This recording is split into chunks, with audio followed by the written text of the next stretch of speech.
Assalamualaikum warahmatullahi wabarakatuh. Saya Nida Sri Rahayu dari kelas 5B dengan NIM 122208000. Di sini saya akan mempresentasikan mengenai proposal penelitian yang berjudul pembuatan e-modul berbasis TREAM untuk meningkatkan literasi kimia pada produk payung gelis khas Tasikmalaya. Di sini terdapat variabel bebasnya yakni e-modul yang berbasis TREAM dan variabel terikatnya berupa literasi kimia. Adapun outline-nya terdapat latar belakang masalah, rumusan masalah, tujuan penelitian, manfaat penelitian, definisi operasional, kerangka pemikiran, metodologi penelitian, agenda penelitian, dan daftar pustaka. Yang pertama ada latar belakang, di mana latar belakang dari penelitian ini yakni rendahnya literasi kimia di kalangan siswa menjadi pemicu rendahnya pemahaman siswa terhadap konsep kimia. Perlu ada penelitian yang mampu meningkatkan motivasi siswa dalam berliterasi. Nah, hadirnya produk payung gelis ini yang dibalut dengan modul elektronik menjadi keterbaruan penelitian ini. Menurut Fahmina dan kawan-kawannya tahun 2019. Untuk rumusan masalah ada 3. Yang pertama, bagaimana tampilan e-modul berbasis TREAM pada produk payung gelis khas Tasikmalaya untuk meningkatkan literasi kimia. Yang kedua, bagaimana hasil uji validasi e-modul berbasis TREAM pada produk yang payung gelis khas Tasikmalaya untuk meningkatkan literasi kimia. Dan yang terakhir, bagaimana hasil uji kelayakan e-modul berbasis TREAM pada produk payung gelis khas Tasikmalaya untuk meningkatkan literasi kimia. Adapun untuk tujuannya sendiri, ada 3. Yang pertama, mendeskripsikan tampilan dari media e-modul berbasis TREAM pada produk payung gelis khas Tasikmalaya untuk meningkatkan literasi kimia. Yang kedua, menganalisis hasil uji validasi dari media e-modul berbasis TREAM pada produk payung gelis khas Tasikmalaya untuk meningkatkan literasi kimia. Dan yang ketiga, menganalisis hasil uji kelayakan dari media e-modul berbasis TREAM pada produk payung gelis khas Tasikmalaya untuk meningkatkan literasi kimia. Adapun untuk manfaat penelitiannya ada 2, yakni manfaat teoritis dan juga praktis. Untuk manfaat teoritis diharapkan dapat memperkaya dan memfasilitasi aspek-aspek teoritis dalam domain pendidikan.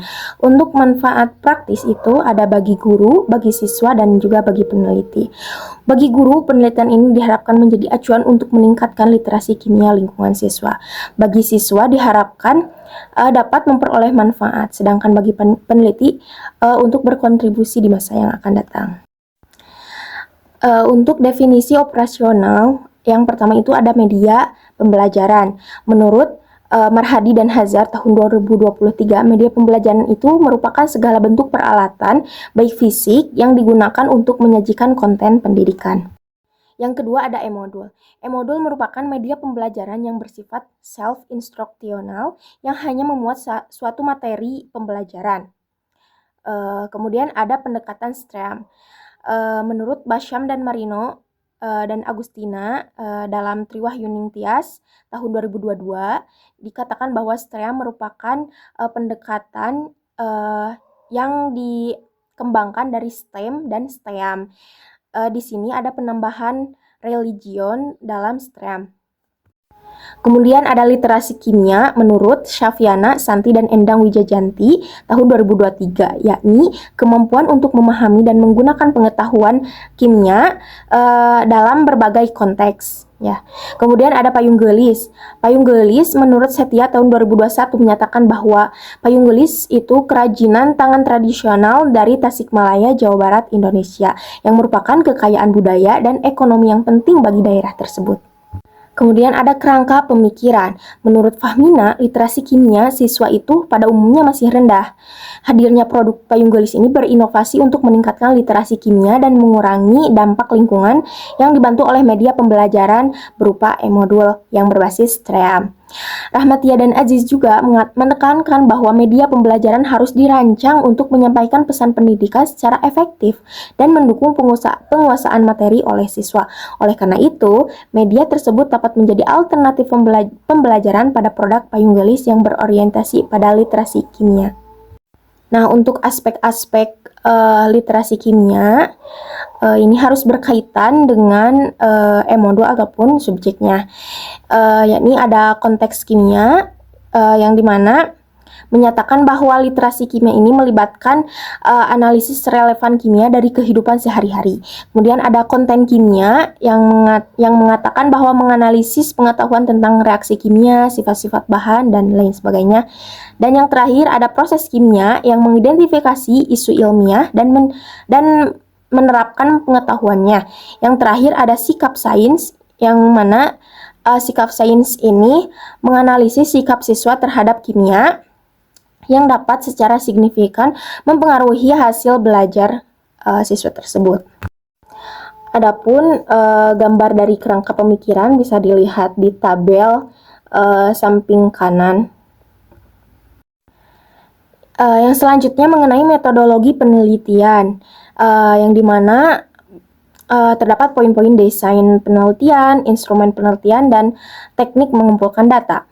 Untuk desain penelitian ini, metode yang digunakan adalah Design Based Research atau DBR, yang menurut Fahmina tahun 2019, DBR ini adalah kerangka kerja pendidikan inovatif yang menekankan pada proses berulang dalam merancang, menguji, dan menyempurnakan intervensi pendidikan dalam konteks dunia nyata.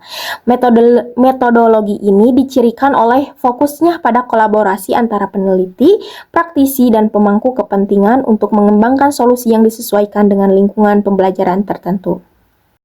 Yang kedua itu ada instrumen penelitian. Secara definitif, instrumen penelitian adalah alat bantu untuk mendapatkan dan mengolah serta interpretasikan informasi atau data melalui penggunaan pola ukur yang konsisten dan jelas. Di mana instrumen penelitian ini mencakup flowchart, storyboard, angket uji validasi, dan juga angket uji kelayakan. Yang ketiga itu ada teknik pengumpulan data. Teknik pengumpulan data ini disesuaikan dengan jenis instrumen penelitian dan jenis data yang diperoleh dari proses pengumpulan data. Yang selanjutnya adalah agenda penelitian. Untuk agenda penelitian, poin-poinnya ada pengajuan judul, pengajuan proposal penelitian, dan ujian proposal yang akan dilaksanakan sekitar bulan Januari. Kemudian ada penyusunan instrumen penelitian pada bulan Februari dan Maret. Kemudian ada mengumpulkan data penelitian, ada April, dan uji validasi uji kelayakan akan dilakukan bulan April juga, serta untuk penyusunan skripsi akan dilakukan bulan April dan juga Mei.